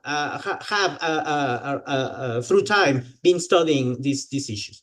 So Marco, please, can you tell us something about the seminar? Yeah, the University Seminar of History, Philosophy, and Social Studies of Science and Medicine. It's multidisciplinary because it's working with historians, philosophers, mathematicians, biologists. And what I'm doing at the seminar with Ana Barahona as my doctoral advisor, it's the history of the first interchanges of knowledge about the genetic sequences in Mexico during the 80s, because there is some connection with the Green Revolution, the biological nitrogen fixation, and in 2004, the genomic medicine and the creation of the National Institute of National Institute of Genomic Medicine, right? So there is a lot of connections and actors that I can relate one of them with the network theory. So that's what I'm doing as my project. When you say network theory, are you referring to Bruno Latour's perspective, or not necessarily? Not necessarily Bruno Latour. It's just in general. And I'm trying to work with social network analysis. So that's what I'm trying to do with my PhD project. In your dissertation, right? So that is a project, a specific project in the seminar, but there are other research projects, right, going on within the seminar. So Betty has a comment. I was going to say, do you mean social network theory, social network analysis, as it's being done in a lot of anthropology circles now? Because this is a hot topic. My understanding is, right, as a methodology, right? Yeah. Yes, I believe that's the point that Marco was trying to make. But Marco, do you have a comment about this? Yeah, that's actually one of the main points of my project, because if I'm working with transnational history, the connections the circulation of knowledge and the transfer of technology are main points in this social network analysis. By the way, I know Marco from Anna actually introduced us, but we've been working on a committee together for Ishkabibble for the site selection. And actually, Marco was very helpful in helping secure the Porto meetings. I don't know if you know. Oh, thank you, Marco. I didn't know that. He's serving on the site selection committee again. So I've had the chance to work with him. And actually there's a photograph of us that I chose that's actually in the Ishkabibble newsletter of the two of us together at the banquet. So, but Okay. it's good to hear what you're doing. Here's another thing you asked me about future kinds of futuristic directions. If you look, that brings us back to Brian's question also. Here's something for you to, at least this is just, it's my opinion. I cannot prove it other than to say, open the Journal of the History of Biology. And if you look at where the papers are coming from and the contexts in which they are examining biology, you see that it's global. We have so much work coming from Brazil. It is extraordinary how much work is coming from there. So one of the things that Nick Rasmussen and I are trying to do is to make it properly global. And I think if I got the latest, the advertisement for ISIS, and I looked at it, the Penteado, I said, oh, Penteado, you just had a paper in JHB. So you look at the names and you look at not the parts of biology, but the national context or transnational context. And you see that we've gone very global and very few people are actually interested in the United States. I mean, there'll always be the community, the English, the British, but I do think India is really interesting.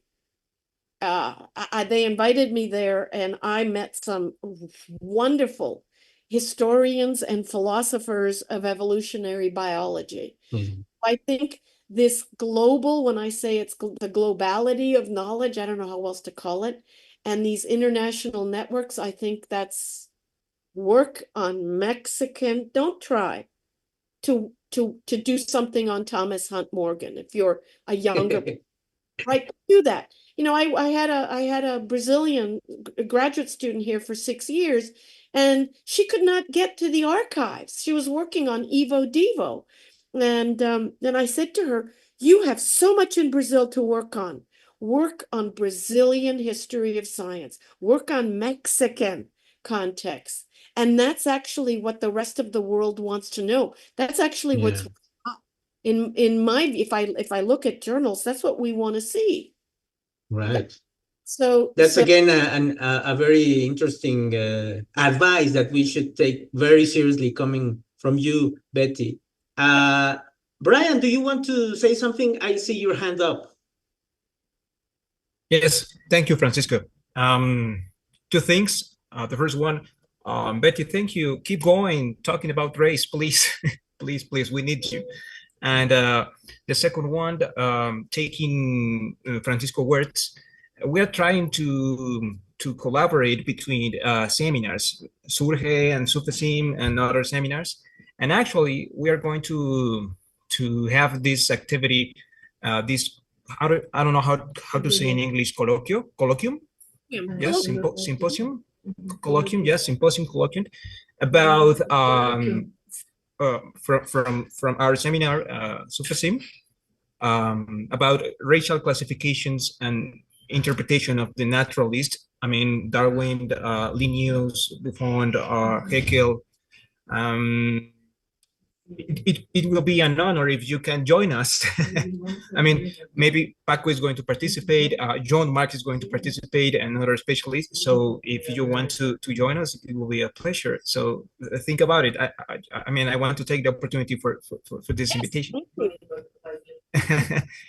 On when September this year. Yes, Brian. September 25. Yeah, 25 and 26 September this year, and it will be a virtual event. Oh, I can do virtual. I was going to say my travel schedule is so full. I'm looking forward to actually being stable in August and September because I'll start flying and, you know, I've got Mexico and Germany, I think. And I just go, what did I do? You know, why did I? Yes. That's why I need to come back to Paco and tell him exactly. I have to coordinate the dates. The dates, yes. Yes, and definitely I believe that at some point we will be interacting with Anna and her research group, which is very large and important at UNAM. And yes, now that I am mentioning that, definitely it's probably a good time for, especially for our visitors who are not necessarily so familiar with this community of scholars. As we have described today, it is transnational, actually spontaneously transnational, as Betty was saying. Now there is a lot of contributions from Latin American countries and from other parts of the world that in the past were not necessarily so much represented. And this speaks to the interest that Betty has in DAY, as it's called, as the acronym goes in English, diversity, equality, and inclusion, which is, again, an important point of reference for some of the work that Betty is doing. And again, as we all know, it's something that is being taken very seriously by the authorities at UNAM, and many changes have been taking place in the recent years regarding this. No, and also Betty was mentioning the case of George Floyd as an event that really changed the scope of and the world of even interpersonal relations and the way society looks at itself in the United States. So in the case of Mexico, definitely we have had also some social events that have pushed us into reflecting critically much more deeply about what is racism in Mexico, how does it develop, and why did we not recognize it before as we are recognizing it now? No, so this is all very important, and also just to make the point again, everything that we have been talking about today is related from the academic perspective to all of these things that are happening outside of the doors of laboratories and offices of scholars and into society and the world as a whole. No, so I don't know if Jimena, would you like to start taking us into the conclusion of the session? We still have like 18 minutes to go, so it's good to start. Oh, Betty. Could I just, before Yes. something I wanted to just Yes, please. share, because it's really interesting since we're talking about race, but also colonialism. And, you know, I just came back from Porto. Yes, from the which will be the place where we will have the next ISCA meeting, no? Next year. Do you know that This is in Portugal. the awareness that we have in the United States about slavery I can't convey it to you. There is such a big conversation about the past, right? I didn't detect any of it in Portugal. No, and that's something that we need to talk about in a few months there. We have to do that. And our Brazilian colleagues also have to help us with that, I think. I'm trying to get Charbel involved because he worked there, and he says they won't go there. But I was fascinated. You know, here's a good example. Again, evolution, natural history, and politics, and race, and imperial colonialism. We're going to be going to this spectacular natural history museum that was someone's home, and this amazing garden with all of these plants, and this is going to be the opening reception. And our guide, who was the museum director, told us that the family, the guy who brought the money to build the house, came from Brazil. And I just, you can tell I've got an open personality, right? I just said, slavery. And, you know, the woman who was next to me said, yes, slavery. But this is, you know, she and I were connecting throughout this meeting that we had, but I can tell you, it's just not in the public consciousness. When you travel, and Porto, of course, that's a seaport. That's Yeah, of course, it was a place of Human going trade. in and out of people, no? circulation of goods, Yeah. all of it. Of This course. Porto. And you can see it in the architecture. And I was just fascinated by that because, again, I come from the US, but, you know, part of the plague years, all these years for COVID, I was actually in Canada. And Canada has denied there was slavery in Canada. There is racism in Canada. There are indigenous people who have been persecuted. And during that interval of time that I was there, they discovered all the graves of all of the children who died in these forced schools. They were taken away from their parents and put in these schools to become indoctrinated like white people. But they were taken and they died. They were mistreated.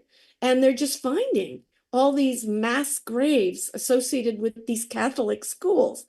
Exactly. It was in the Catholic schools, yes. Mm-hmm. Really fascinating to me how different countries are coming to terms with these harms and the past in very different kinds of ways. And then finally, one last thing, Paco, I've got to tell you that DEI, what you described, diversity, equity, and inclusion, is actually banned in the state of Florida. I know, yes. That's again another case of this heterogeneous way in which it's being dealt with in the US, no? All of these issues. Exactly. And it's terrifying. We have, you know, I keep thinking of Lysenko and ideological control of science and what happened. And I could care less if it's left or right. That was left wing. This is right. That's what we have here. We have the state intervening in what we teach. So, you know, again, I want to make you aware of what is happening. And it's the red states, you know, wherever there's a legislature and a governor, and the public schools in particular. Because Republican, no? Politically speaking. That's correct. So DEI is flourishing in the United States. It is part of virtually every organization that I can think of, including a lot of corporate. And in fact, that's what's so threatening to a lot of Republicans, is that it's actually in the corporate world. It's in industry. So when they see that, you know, that kind of movement outside of the liberal bastion of the university into the business world, I think that's what part of what is. Yeah, they see it as a threat to an old way of doing capitalism, no? In a way. Correct. That is correct. That is correct. So thank you for bringing it up. But, you know, I'm sitting at an institution that doesn't actually enable it. Because it is in Florida, no, as you were describing and as we mentioned before. So, Jimena, please. No, I was about many times to ask Betty about the challenges and some tips for walking this road of talking about race and racism, structural racism in science. But I think she already said so much. And because of the time, I only would like to thank you and acknowledge all your work. And thank you for your sincerity, your honesty on presenting your trajectory, your findings, and also your questions, your personal and as a scientist and as a person, of course. So thank you very much. I think this is not going to be the only conversation we'll have. We'll meet in Mérida in November. So I think there's a lot of open roads to still collaborating and talking and about these very urgent topics.